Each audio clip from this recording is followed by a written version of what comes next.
The sun was setting over the small village of Ngala, casting long shadows over the dusty streets.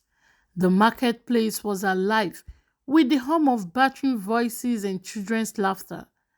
At the edge of the village stood a modest mud brick house, shaded by a sprawling banyan tree. Inside, a 24-year-old Zainab stares blankly into the air. Zainab's world had crumbled 5 days earlier when her husband Musa was found lifeless in the field. The cause was unclear, though whispers of poisoning had begun to ripple through the village. His burial was swift, as tradition demands, and now Zainab sat alone, the heavy silence of her home pierced only by the occasional chirping of birds. Her grief was interrupted by the arrival of her mother in law, Fatima, who entered the house like a storm. Zainab, she shouted, her eyes cold and sharp. What did you do to my son? Mama Fatima, I never did anything to Musa, Zainab said. Save your lies. Everyone knows you are unhappy. A young wife like you, forced to marry an older man. You poisoned him, didn't you? So you could be free. The accusations hit Zainab like a blow, and though she protested, Fatima's words carried the weight of suspicion. The village council were convened, and the elders agreed to hold a hearing the next day. Zainab walked to the council square the next morning, her head covered with dark pattern floral design scarf. The villagers lined up, while their murmurs began to grow louder as she passed. She could feel their eyes burning into her back. The council sat under the banyan tree, their faces grave. Elder Aliyu, the head of the council, motioned for Zainab to sit on a wooden stool before them. Zainab, he began, his voice steady but stern. You stand accused of killing your husband, Musa. Do you deny this? Tears welled in Zainab's eyes as she replied, I loved Musa. He was kind to me. I would never harm him. Fatima stepped forward. You all saw how she acted, how she refused to serve him food some evenings, how she argued with him. She wanted him gone. Another villager, a man called Bello, chimed in. I saw Zainab at the herbalist's hut 2 days before Musa died. She was buying powders, poison perhaps. Zainab shook her head. It was for tonic. Musa had been complaining of stomach pains for weeks. I only wanted to help him. The elders got confused. Their deliberations felt like an eternity. We will consult the spirits tonight. If they find you guilty, you will face the consequences. That night, the villagers gathered around a large fire as the local diviner, Mama Hadiza, prepared her tools, a set of bones and shells that she would cast to seek guidance from the ancestors. Zainab knelt at the center of the circle, her heart pounding so loudly she thought everyone could hear it. Mama Hadiza chanted softly, her hands trembling as she threw the bones on a mat. She studied the patterns intently, her expressions unreadable. Finally, she looked up and declared, the spirits are silent.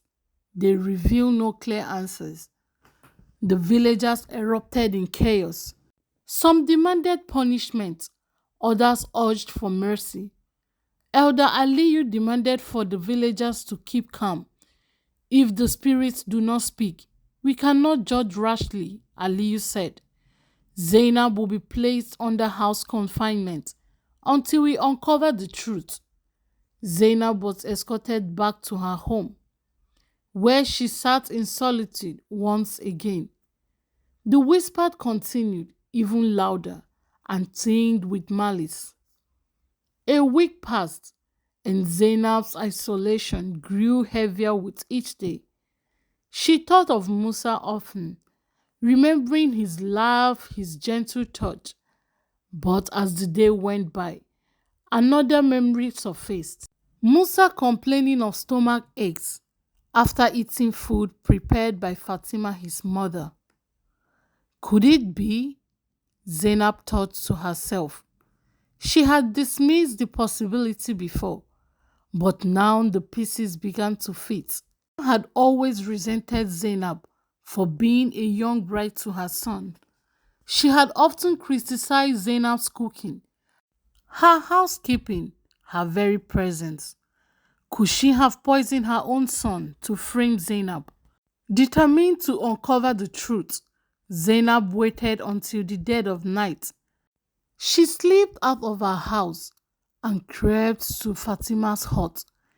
Inside, she searched quickly but carefully, her hands trembling. In a clay pot near the cooking area, she found a small pouch filled with a strange powder. It smelled bitter and unfamiliar.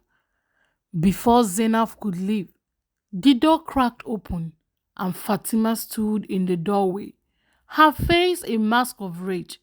"What are you doing here?" she hissed. "I know what you did," Zainab replied, holding up the pouch. "You poisoned Musa and tried to blame me." Fatima lunged at her. Zainab dodged, running out of the hut and toward Elder Aliyu's home. She pounded on the door until he answered. Sleepy but alarmed, "What is the meaning of this?" he asked. Zainab held out the pouch. "I found this in Fatima's house. It smells like poison. Please, you must test this." Aliyu's expression darkened as he examined the pouch. "We will gather at the council at first light." The next morning, the villagers gathered once again under the pine tree. Aliyu held the pouch up. "This was found in Fatima's home. We tested its contents, and it is indeed a deadly poison." The crowd was in shock as Fatima was brought forward, her hands bound. She wept, confessing through sobs that she had poisoned Musa out of jealousy and anger. "I could not bear to see him favor Zainab over me, his own mother," she cried. Zainab sat silently, tears streaming down her face, not of joy, but of relief and sorrow for the husband she had loved. The council declared Fatima guilty, and she was banished from the village. Zainab was exonerated, but the scars of the ordeal remained. In the months that followed, Zainab began to build her life. She planted a small garden beneath the banyan tree, a symbol of growth, though the shadows of accusation and loss lingered. Zainab vowed to live a life that honored Musa's memory and her own hard-won freedom.